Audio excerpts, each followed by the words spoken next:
Okay, so this video is going to explore the Anomie-Strain Theory. The beginnings of the theory. This theory was developed by Robert Merton in 1938. It later became known as Anomie theory and then Anomie-Strain theory, and it was believed to be inspired by Emil Durkheim, who first used the term anomie. This theory attributes deviance to anomie, and it was extended by Albert Cohen in 1955 to kind of add on to the ideas presented by Merton. And it was once again expanded in the 60s by Richard Cloward and Lloyd Olin. Since the 1990s, there have been a few more attempts to expand on the theory using the idea of strain, thus the term Anomie-Strain Theory. So let's talk about Merton. Merton, who originally developed the anomie theory, was not satisfied with Freud's psychoanalytic theory. The psychoanalytic theory was used to explain deviance, and it kind of is the opposite of what Merton believes. So Merton believes that society encourages deviant behavior, thus birthing the anomie theory, but Freud believed that society discourages this behavior. The anomie theory is based on the heavy culture of success, without providing the legitimate means to achieve this success. This means that the lower class people often have less opportunities to achieve the success that they are so often forced into believing they should have. This leads to people engaging in deviant behavior. How? Because whenever you don't have the legitimate means to achieve success, you're going to turn to illegitimate means, such as deviance, robbing, stealing, things that will help you get ahead and get money and get success in the world. This introduced the idea of innovation as well as other response types. So those response types are going to be conformity, which is what kind of the conventional person adheres to, is accepting the goal of success and using legitimate means to obtain this goal. Innovation means accepting the goal but using illegitimate means to achieve success. So, if you don't have the opportunities afforded to you that some of the higher class people do, such as a good networking system, a good job opportunity, a good schooling, education, you're going to turn to those illegitimate means such as deviance, robbing, stealing, things of this nature. Ritualism is something that many middle and lower class people adopt. It's lowering your aspirations so that they can be more easily obtained. So instead of wanting to be a doctor, say you want to work in a shipping terminal. You still have the means for success there, you're just not going to be a doctor because you don't have the means to either get through medical school or take all the testing required, things of that nature. Retreatism is the complete withdrawal from society back into oneself. This means that you haven't accepted the goal of success and you don't try to achieve it in any way, legitimate or illegitimate. And finally, rebellion. Rebellion is rejecting the prevailing social goals and attempting to introduce new ones. It's kind of self-explanatory, but essentially, you don't want to achieve the success that is expected of you. You want to place new goals of success. So instead of having the idea that you need to get an education and go to college and have all of these degrees and certifications and qualifications, you kind of reframe that to where you don't need these to be successful in life. Your success comes from other sources. Cohen, he is the first expander on Merton's theory, and his theory is fundamentally the same as Merton's.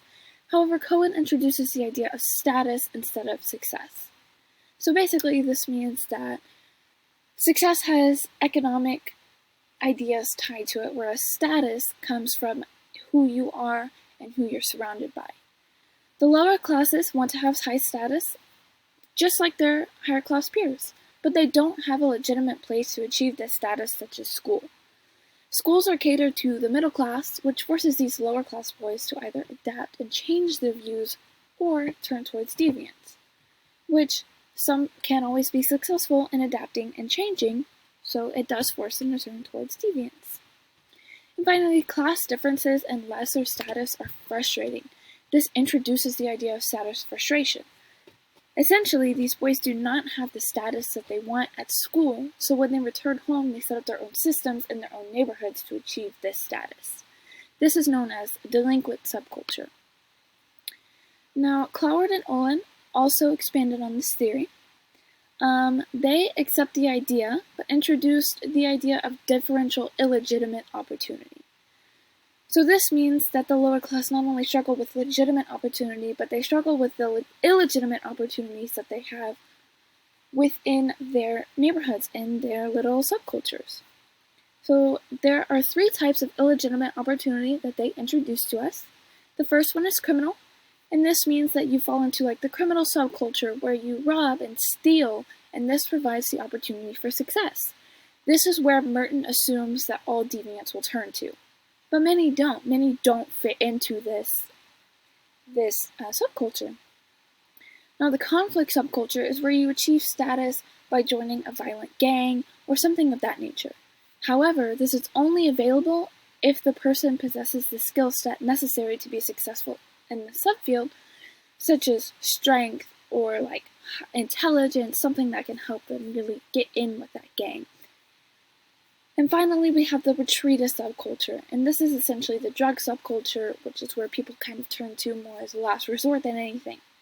This is where you have failed in the other subcultures of criminal and conflict, but you have also failed in achieving conventional means. So you failed in the conventional and the delinquent world, and this causes them to be known as double failures, and they often turn to drugs, and they don't really have that drive to achieve success anymore.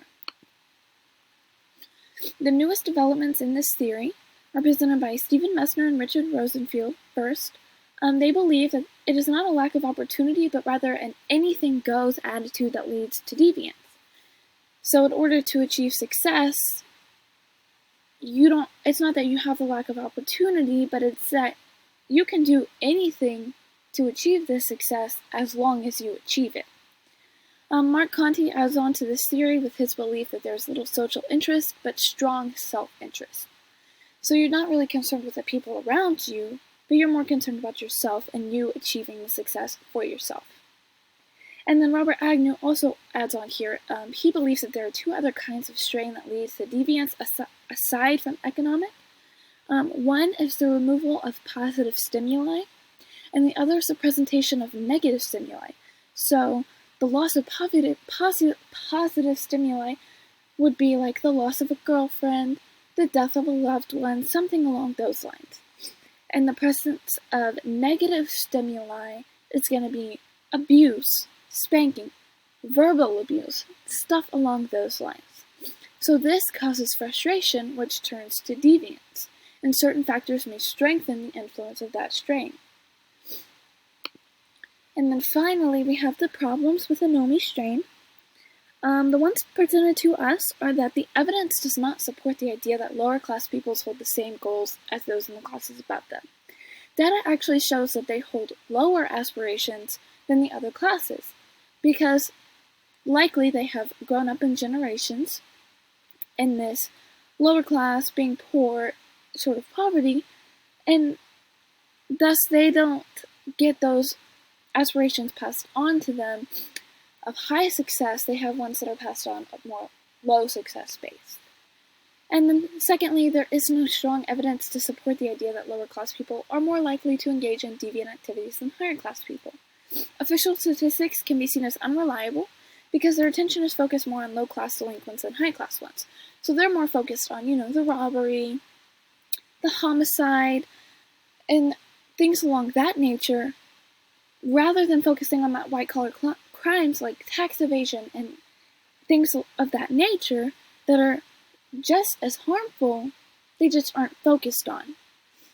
The statistics here do not show the full picture. We're not getting a representative view of delinquency, deviancy, and anything along those lines that has to do with Anomie-Strain Theory. And that is going to be the end of our presentation. Here is our works cited. It is just the textbook, pages 18 through 24 that focus on Anomie-Strain Theory.